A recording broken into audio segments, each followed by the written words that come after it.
When I caught my wife with another man in our living room, I didn't lose my cool. I didn't scream or throw punches. Instead, when she had the nerve to ask for an open marriage, I smiled and said yes. Then I invited her lover's wife to our home, triggering a chain of revelations that would destroy everything she thought she'd built. She wanted to play games? Fine. But she forgot one thing. Engineers like me don't build bridges that collapse under pressure. My name is Marshall Barrett. I'm 45 years old, an engineer who helped design half the bridges in our county.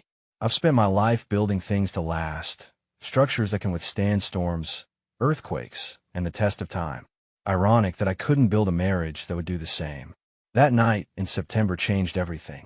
I remember it was raining, a steady downpour that drummed against our bedroom window as I drifted in and out of sleep.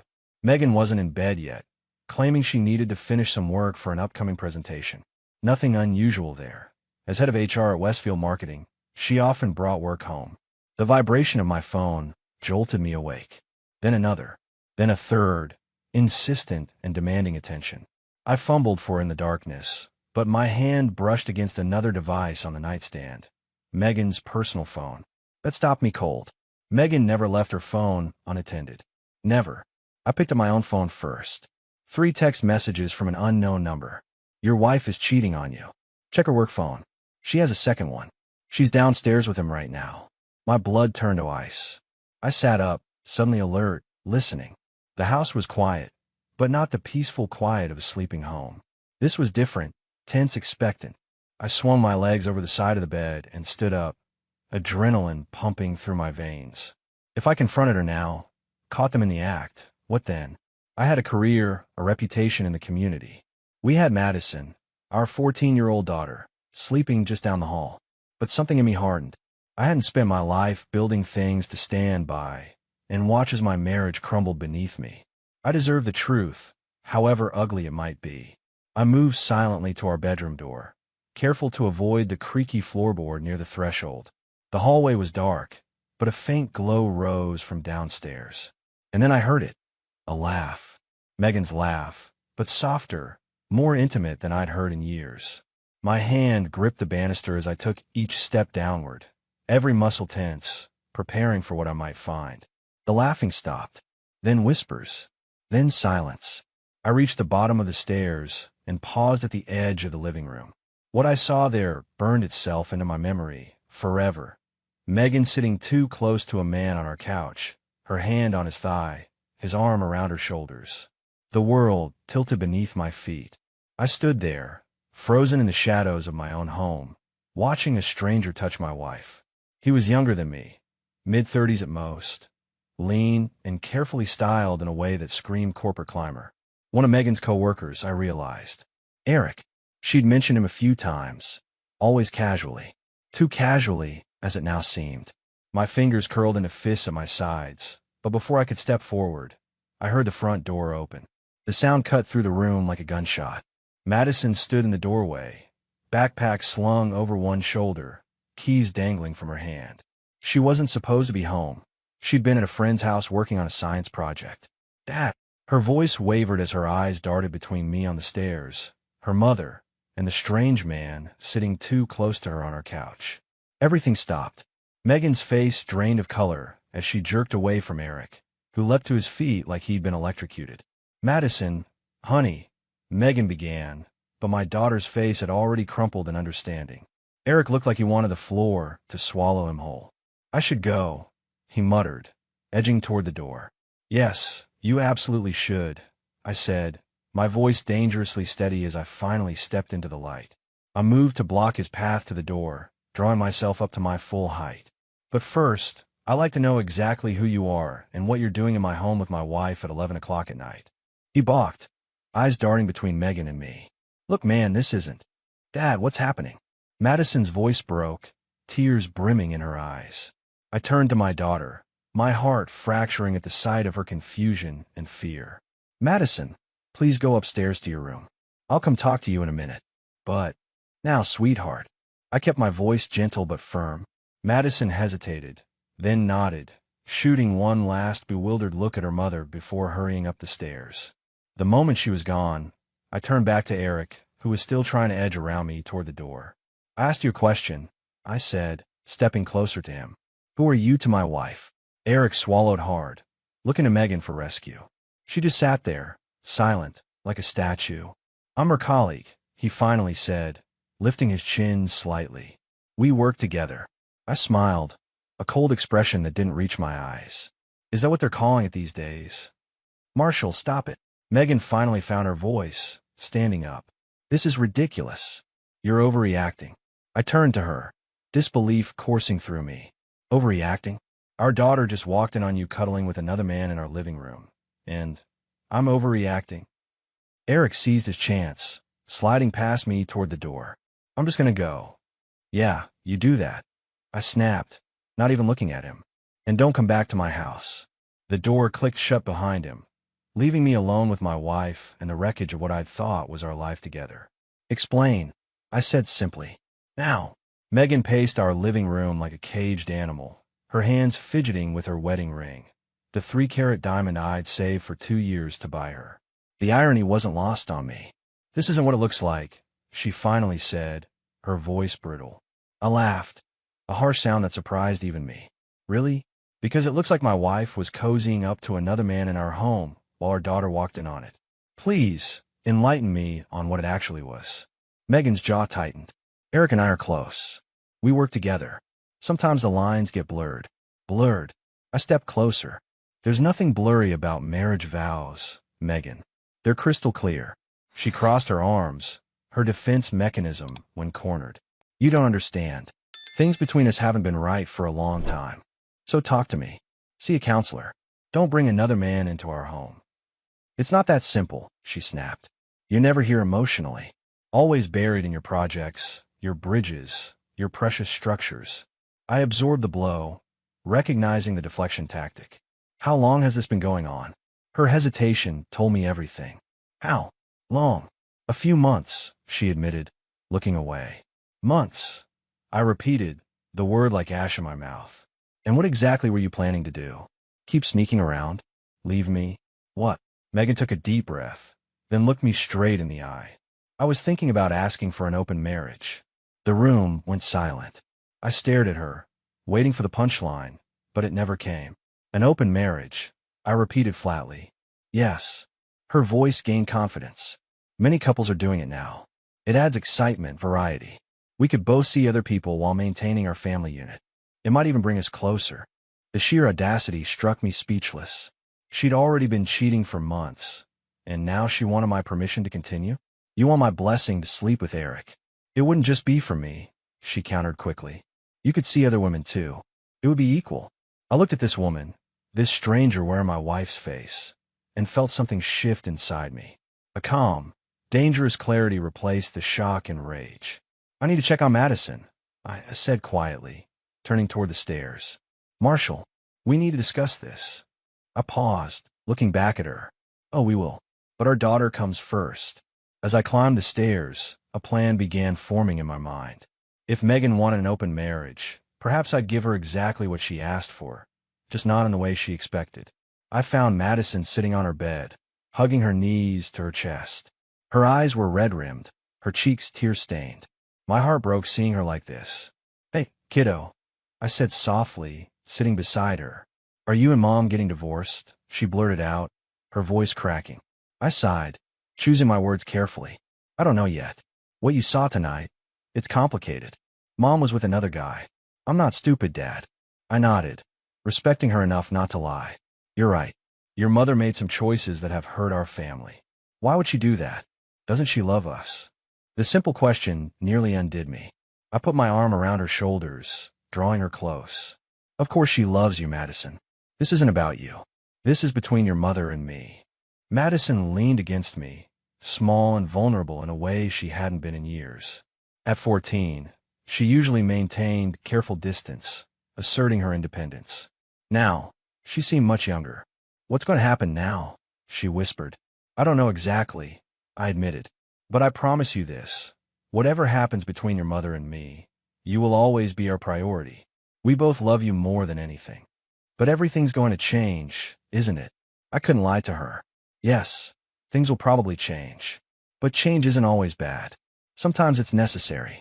We sat in silence for a while, the weight of the night settling around us. Eventually, Madison's breathing steadied. You should get some sleep, I told her. You have school tomorrow. She nodded, but grabbed my hand as I stood. Dad, are you okay? The question caught me off guard. My teenage daughter, in the midst of her own pain, was checking on me. I felt a surge of pride through the heartache. I will be, I assured her, squeezing her hand. I'm tougher than I look. That earned a small smile. You designed the Miller Bridge. Mom says nothing could break that, so nothing can break you either. I smiled back, though it was bittersweet. Smart girl. Get some rest. Downstairs, Megan was waiting, arms still crossed defensively. Is she all right? No thanks to you, I replied coldly. But she's strong. She'll be okay. Marshall, about what I said. I held up a hand, stopping her. Not tonight. I need time to think, and think I would. Megan had no idea what was coming her way. The next morning, I drove Madison to school early. Neither of us had slept well, but I'd insisted on maintaining some normalcy. Megan had tried to join us for breakfast, but Madison barely acknowledged her presence. The hurt in Megan's eyes didn't move me. She'd brought this on herself. After dropping Madison off, I didn't go straight to the office. Instead, I pulled into a small cafe downtown and ordered a black coffee, then pulled out my phone. I scrolled through my contacts until I found what I was looking for. Lauren Russell, Eric's wife. We'd met a few times at company functions, a quiet, thoughtful woman who worked as a child psychologist. I remembered Megan describing her as too serious for Eric. Now the comment took on a whole new meaning. I hesitated, thumb hovering over the call button. This would change everything, make it all real in a way I couldn't take back. But Megan had already changed everything the moment she invited Eric into our home. I pressed call. It rang 3 times before she answered. Hello. Her voice was cautious, obviously not recognizing my number. Lauren? This is Marshall Barrett, Megan's husband. A pause. Marshall. Hello. Her tone shifted, guarded now. Is everything okay? No, I said bluntly. Everything is not okay. I need to talk to you about Eric and Megan. In person, if possible. Another, longer pause. Then, so quietly I almost missed it. I was wondering when this call would come. My grip tightened on the phone. You knew. Not exactly. Her voice was measured, professional. I had suspicions. For a while now. I'd like to meet. Today, if possible. She agreed immediately, suggesting the same cafe I was currently sitting in. When I told her I was already there, she laughed, a sad, hollow sound. Give me 20 minutes. True to her word, Lauren arrived exactly 20 minutes later. She spotted me instantly and walked over, her movements precise and deliberate. She looked different than I remembered. Her dark hair was shorter now, her face more angular, as if she'd lost weight recently. She wore no makeup, and the shadows under her eyes suggested she hadn't been sleeping well either. Marshall, she said simply, sliding into the booth across from me. Thank you for coming, I replied, pushing a fresh cup of coffee toward her. Cream, no sugar, as I'd seen her take at the company Christmas party last year. She noticed the gesture, raising an eyebrow slightly. You're observant. Engineer, I shrugged. Details matter in my line of work. Lauren wrapped her hands around the mug, but didn't drink. So, Eric and Megan. I appreciated her directness. How long have you suspected? A few months. The late nights. The constant texting. The sudden need for privacy. She looked up at me. The classic signs. She asked me for an open marriage last night, I said, watching her face. Lauren didn't flinch. Let me guess. After you caught them together. I nodded, impressed by her composure. Our daughter walked in on them. Now she winced. That's unforgivable. Which is why I called you. I leaned forward. What do you want to do about this, Lauren? Do? She seemed surprised by the question. They've made fools of both of us. Are you planning to just accept it? Because I'm not. Something flickered in her eyes, a spark of the same anger burning inside me. What exactly are you suggesting? I told her my plan. As I spoke, the spark in her eyes grew into a flame. That's devious, she said when I finished. But she was smiling now, a sharp, dangerous smile that transformed her face. Are you in? Lauren extended her hand across the table. Marshall Barrett. I believe this is the beginning of a beautiful partnership. As we shook hands, I felt something I hadn't expected. Hope. Not for reconciliation with Megan. That ship had sailed, but for justice. For consequences. For the first time since my world imploded, I smiled. Over the next week, Lauren and I crafted our strategy with the precision of a military campaign. We met daily, sometimes at the cafe, sometimes at a park across town, careful to avoid places where we might be seen by Eric or Megan. I played my part perfectly at home. I was distant, but not hostile, giving Megan the impression I was still processing her suggestion. She interpreted my calm as weakness, as capitulation, exactly as I'd intended. "Have you thought more about what I said?" she asked one evening, sidling up to me in the kitchen while Madison was upstairs doing homework. "About the open marriage?" I kept my voice neutral as I chopped vegetables for dinner. I'd been considering it. The surprise on her face was almost comical. She clearly hadn't expected me to entertain the idea. "You have." She couldn't hide her eagerness. "What are your thoughts?" I set down the knife and turned to face her. "I have questions. Rules. Boundaries." She nodded quickly. "Of course. We should definitely establish parameters. Like whether existing relationships count." I watched her carefully. Megan hesitated. "You mean Eric?" "Among others," I said casually. Her eyes narrowed slightly. "What do you mean, others?" I shrugged. "Just that transparency should go both ways. If there's anyone else I should know about." "There isn't," she said too quickly. According to Lauren, who'd checked Eric's phone while he was showering, there were at least 3 other text conversations that suggested otherwise. "Good to know," I replied, turning back to my vegetables. "And what about our veto power? If I don't approve of one of your choices, or you don't approve of mine?" Megan frowned. "I suppose we could discuss that. Who exactly do you have in mind?" I smiled to myself. She was already getting jealous at the mere possibility of me seeing other women. She didn't want an open marriage. She wanted permission to cheat while keeping me on a leash. "No one specific yet," I lied smoothly, "just exploring the concept." Meanwhile, Lauren was carefully laying groundwork of her own. She'd accidentally left emails open on their shared computer, correspondence with a divorce attorney. She'd mentioned marriage counseling to mutual friends, ensuring word would get back to Eric. She'd started taking more care with her appearance, coming home late without explanation. "He's panicking," she reported during one of our strategy sessions. "Called me 3 times yesterday when I didn't answer his texts." "Good," I nodded. "Megan's getting jumpy too. Asked me twice if I've been seeing anyone." Lauren's eyes glinted with satisfaction. "And the final piece." I pulled out my phone, showing her the text I'd just received from our mutual friend at Megan's company, the one who'd sent the anonymous warning text that fateful night. "Confirmed," I told her. "Thomas Grayson has been seen taking Megan to lunch 4 times in the past month. Always at the same hotel restaurant. Her boss." Lauren shook her head. "Classy. Eric doesn't know." "Not yet," she smiled. "But he will." The trap was set. Now all we had to do was spring it.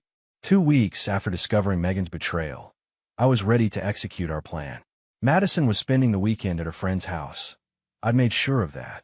Some things children shouldn't witness, even teenagers as mature as my daughter.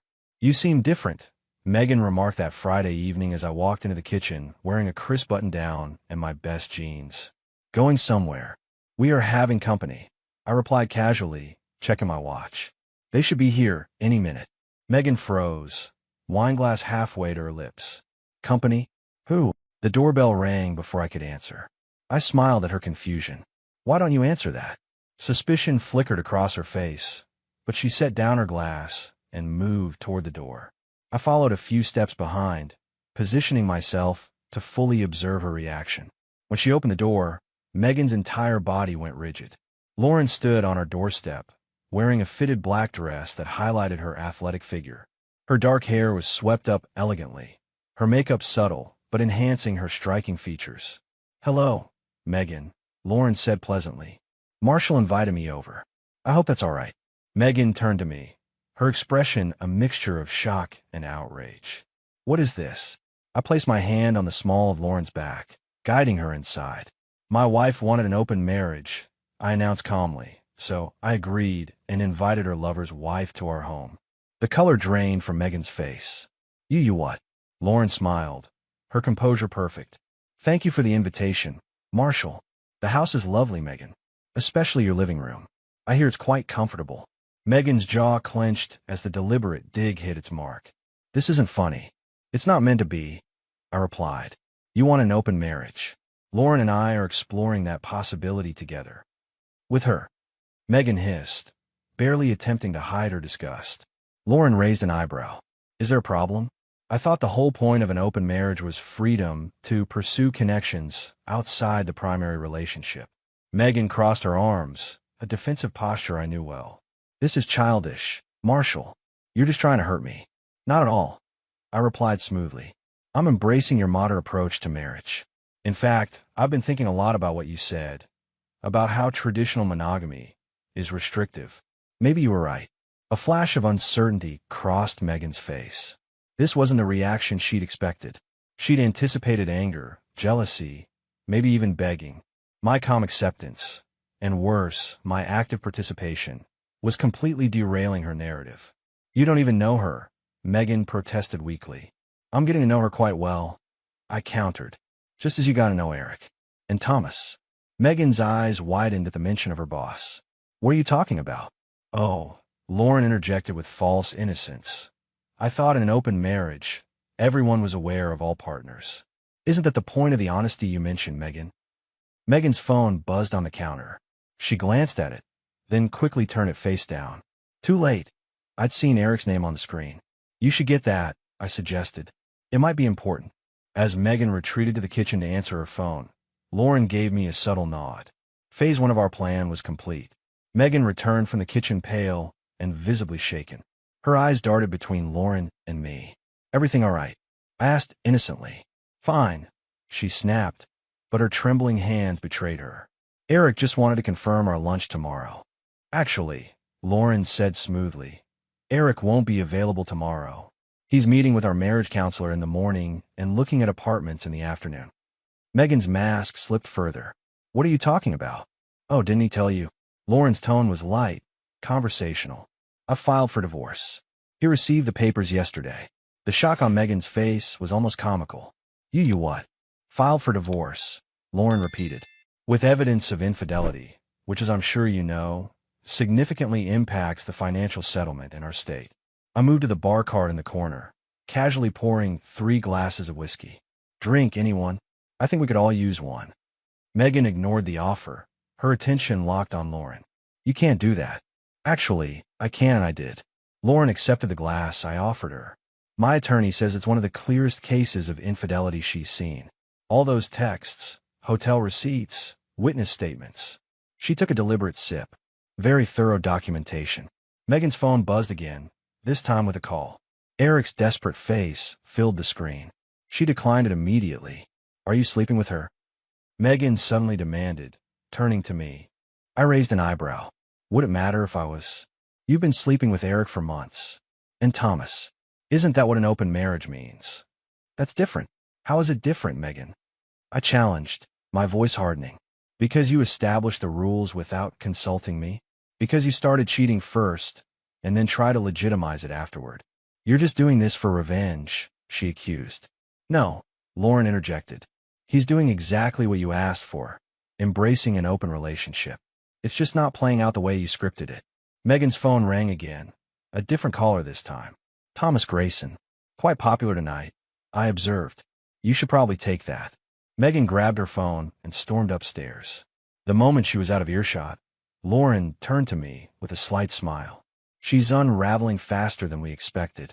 I nodded, satisfaction coursing through me. Eric called you? Right on schedule, Lauren confirmed. Panicking about the divorce papers, which don't actually exist yet, but he doesn't know that. And Thomas. Got an anonymous email about an hour ago with photos of Megan entering his hotel. The timestamp shows she was there when she claimed to be at her sister's baby shower. I smiled grimly. Perfect timing.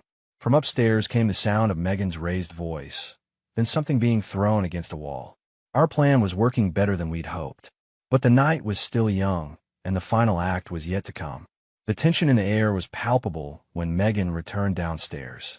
Her makeup was smudged, her breathing uneven. She'd clearly been crying. Everything okay? Lauren asked with feigned concern. Let's cut the act, Megan snapped. What exactly do you two want? To humiliate me? Congratulations. Mission accomplished.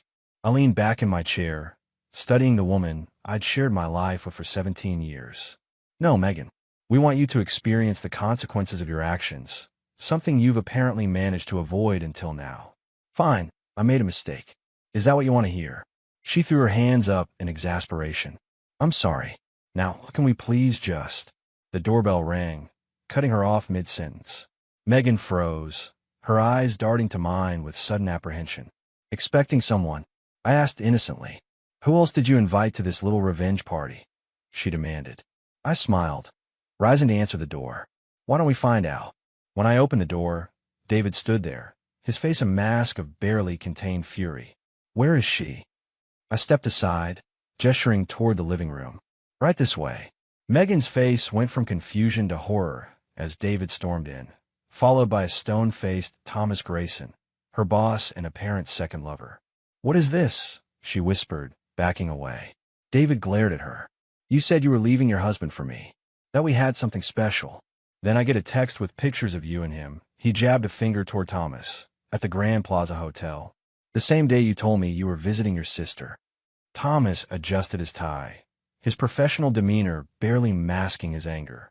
And you told me your marriage was essentially over, that your husband was emotionally absent, and you were planning to file for divorce. Imagine my surprise when my wife received an anonymous email with evidence of our indiscretion. The blood drained from Megan's face as she looked from one man to the other, then to Lauren and me. You set me up, she accused, her voice trembling.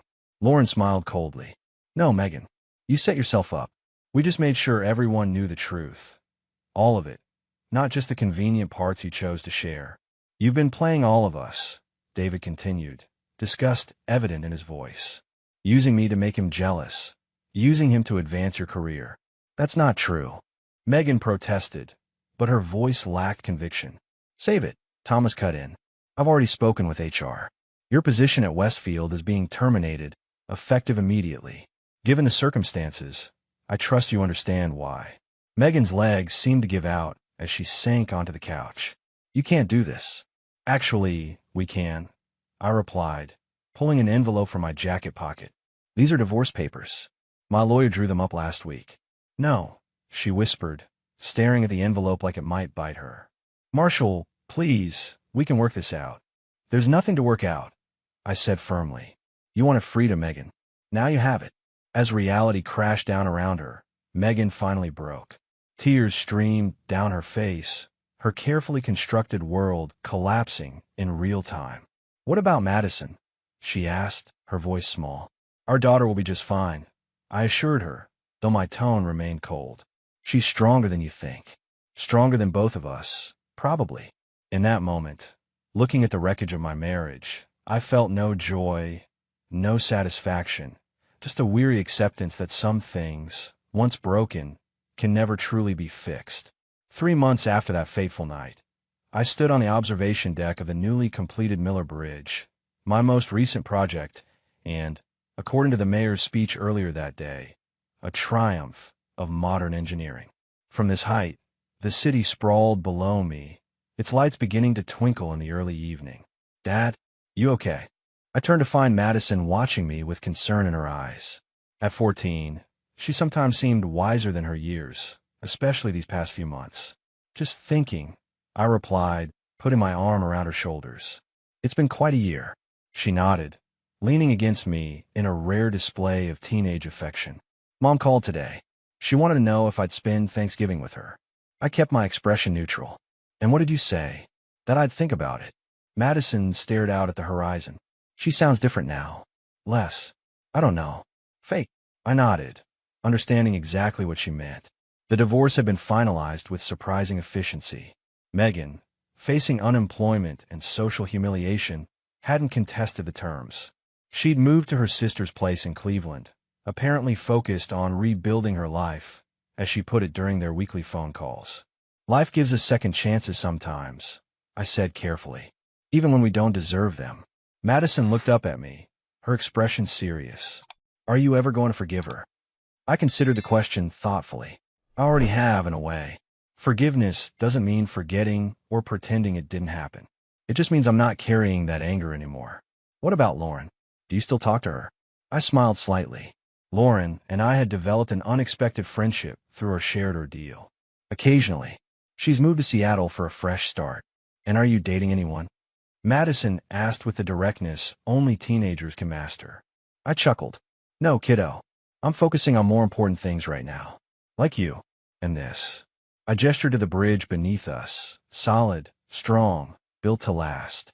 You know, Madison said, my science teacher says bridges are special because their whole purpose is to connect things that would otherwise stay apart. I looked at my daughter, struck by the wisdom in her observation. That's true. Very true. As we stood there watching the sunset paint the sky in brilliant oranges and purples, I felt a sense of peace I hadn't experienced in years. The life I'd built with Megan was gone, its foundation compromised beyond repair.